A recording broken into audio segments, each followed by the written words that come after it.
गीता जयंती पर विशेष श्रीमद् भागवत गीता अध्याय 11 का अध्ययन करना चाहिए। आपने कृपा करने के लिए शास्त्रों के अनुकूल विचार जो श्रेष्ठ गुप्त आध्यात्मिक विषयक वचन या उपदेश कहा, उससे मेरा यह मोह नष्ट हो गया है।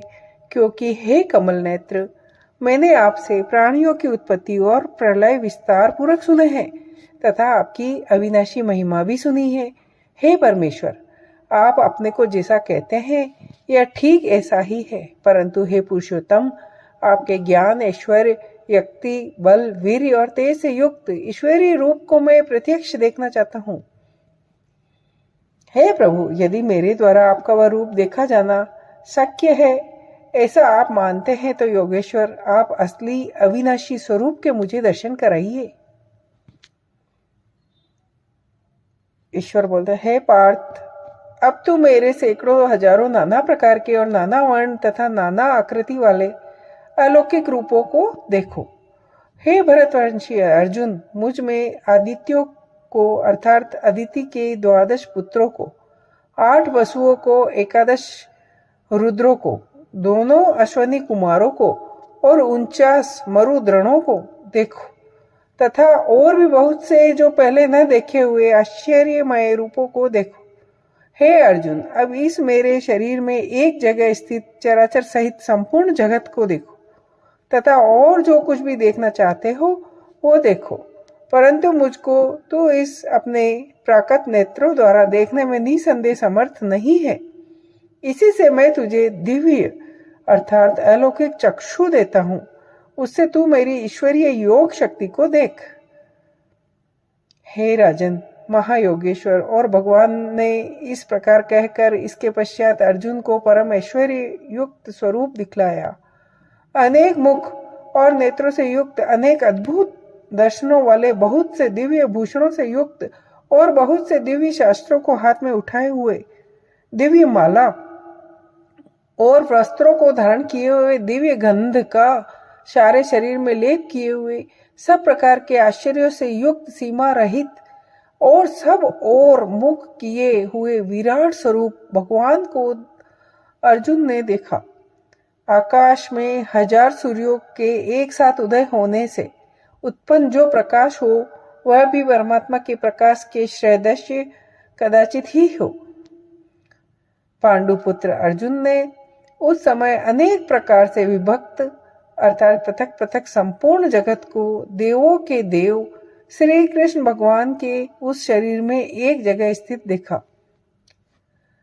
उसके अनंतर वह आश्चर्य से चकित और पुलकित शरीर अर्जुन काल देव से सिर से प्रणाम करके हाथ जोड़कर बोला, हे देव, आपके शरीर में संपूर्ण देवों को तथा अनेक भूतों के समुदायों को, कमल के आसन पर विराजित ब्रह्मा को, महादेव को और संपूर्ण ऋषियों को तथा दिव्य सर्पों को देखता हूं।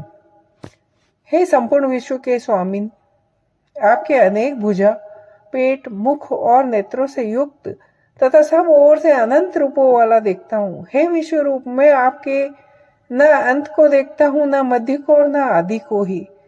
आपको मैं मुकुट युक्त, गदा युक्त और चक्र तथा सब ओर से प्रकाशमान तेज पुंज के प्रज्वलित, अग्नि और सूर्य के सदृश ज्योति युक्त, कठिनता से देखे जाने योग्य और सब ओर से अप्रमेय स्वरूप देखता हूँ।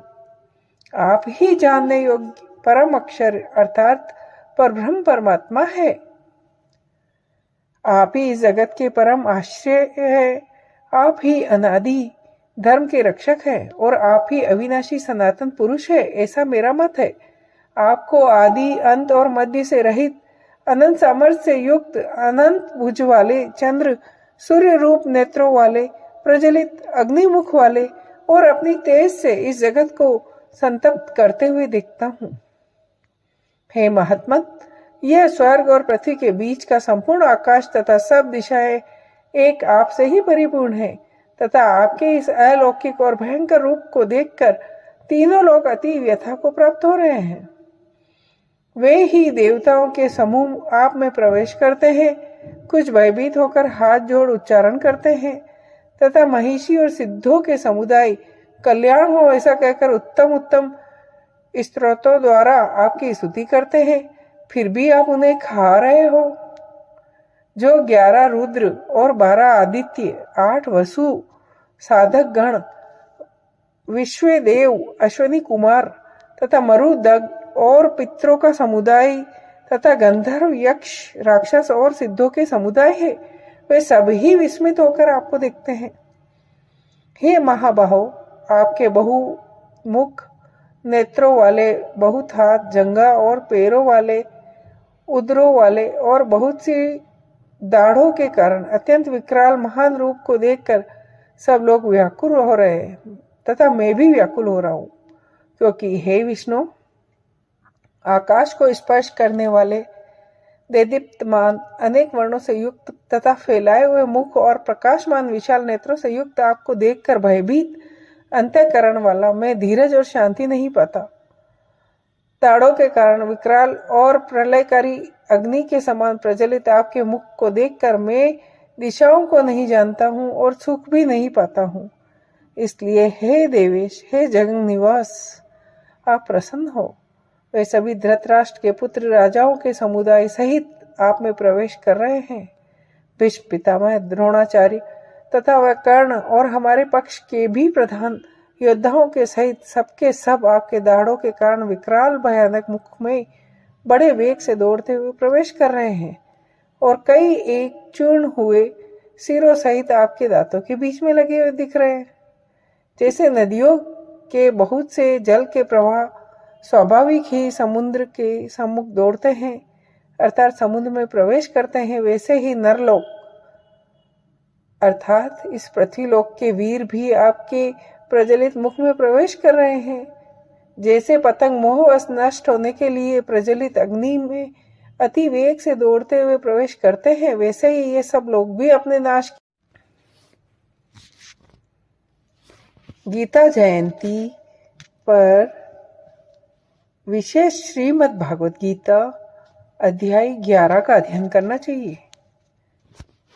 आपने कृपा करने के लिए शास्त्रों के अनुकूल विचार जो श्रेष्ठ गुप्त आध्यात्मिक विषयक वचन या उपदेश कहा, उससे मेरा यह मोह नष्ट हो गया है, क्योंकि हे कमल नेत्र, मैंने आपसे प्राणियों की उत्पत्ति